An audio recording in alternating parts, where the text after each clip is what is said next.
ಇವಳೇ ಚಿಕ್ಕವಳು ಅಂತಲ್ಲ, ಇವಳಕ್ಕಿಂತ ಚಿಕ್ಕವಳು ಇದ್ದಂಥವರು ಜಗತ್ತಿನಲ್ಲಿ ಸಾಧನೆ ಮಾಡಿದ್ದಾರೆ.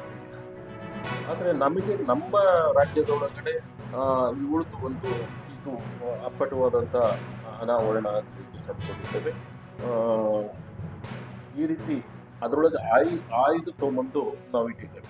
ಒಂದು ಸುಮಾರು 70 ಕಲಾಕೃತಿಗಳನ್ನು ನಾವು ಪ್ರದರ್ಶನ ಮಾಡ್ತೀವಿ. ಸುಮಾರು 350ರಿಂದ 400 ಈ ಸಂತಸವನ್ನು ತಮ್ಮ ಜೊತೆ ಹಂಚಿಕೊಳ್ತಾ ನಮ್ಮನ್ನೆಲ್ಲ ರೂಪಿಸಲಿಕ್ಕೆ ನಮ್ಮ ಪಾತ್ರ ಭಾಳ ದೊಡ್ಡದು. ನಮ್ಮ ಹಿರಿಯ ಅಥವಾ ಒಂದು ಸಣ್ಣ ಆಶಯವನ್ನು ನಾವು ಕೆಲಸ ಮಾಡ್ತಾ ಬಂದಿದ್ದೇವೆ.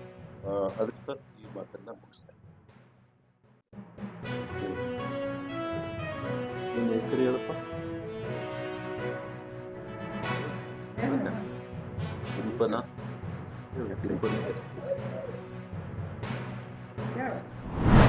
ಬಿಹಾರದ ಚುನಾವಣೆಯಲ್ಲಿ ಎನ್ಡಿಎ ಅಭೂತಪೂರ್ವವಾದಂತಹ ವಿಜಯವನ್ನು ಸಾಧಿಸುವುದರ ಮುಖಾಂತರ ಬಿಜೆಪಿ ಮತ್ತು ನರೇಂದ್ರ ಮೋದಿಯವರ ನೇತೃತ್ವವನ್ನು ಬಿಹಾರದ ಜನತೆ, ಇಡೀ ದೇಶದ ಜನತೆ ಮತ್ತೊಮ್ಮೆ ಒಪ್ಪಿಕೊಂಡಿದೆ ಎನ್ನುವಂಥದ್ದು ಈ ಚುನಾವಣೆಯ ಫಲಿತಾಂಶದ ಮುಖಾಂತರ ಸಾಬೀತಾಗ್ತಾ ಇದೆ. ಯಥಾ ಪ್ರಕಾರ ಕಾಂಗ್ರೆಸ್ 2 ಅಂಕೆಯನ್ನು ಕೂಡ ದಾಟಲಿಕ್ಕಾಗದೆ ಹೀನಾಯವಾಗಿ ಸೋತು, ಕಾಂಗ್ರೆಸ್ಸಿನ ನಾಯಕರು ಇವತ್ತು ವಿದೇಶದಲ್ಲಿ ಮೋಜು ಮಸ್ತಿಯನ್ನು ಮಾಡ್ತಾ ಇರುವಂಥದ್ದು ನೋಡಿದಾಗ ಕಾಂಗ್ರೆಸ್ಸಿನ ಪರಿಸ್ಥಿತಿ ಅಯ್ಯೋ ಅನ್ನುವಷ್ಟರ ಮಟ್ಟಿಗೆ ಇವತ್ತು ಹೀನಾಯ ಸ್ಥಿತಿಗೆ ತಲುಪಿದೆ.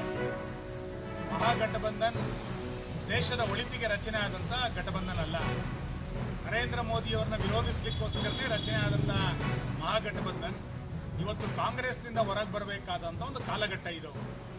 ಲೋಕಸಭಾ ಚುನಾವಣೆಯ ನಂತರ ಮಹಾರಾಷ್ಟ್ರದ ಚುನಾವಣೆ, ಹರಿಯಾಣ, ಒರಿಸ್ಸಾ, ಡೆಲ್ಲಿ, ಇವತ್ತು ಬಿಹಾರ, ಈ ಎಲ್ಲ ಚುನಾವಣೆಗಳಲ್ಲಿ ಕಾಂಗ್ರೆಸ್ ಮತ್ತು ಮಹಾಗಠಬಂಧನ್ ಯಾವ ರೀತಿ ಸೋತಿದೆ ಎನ್ನುವಂಥದ್ದು ನಮಗೆ ಗೊತ್ತಿದೆ.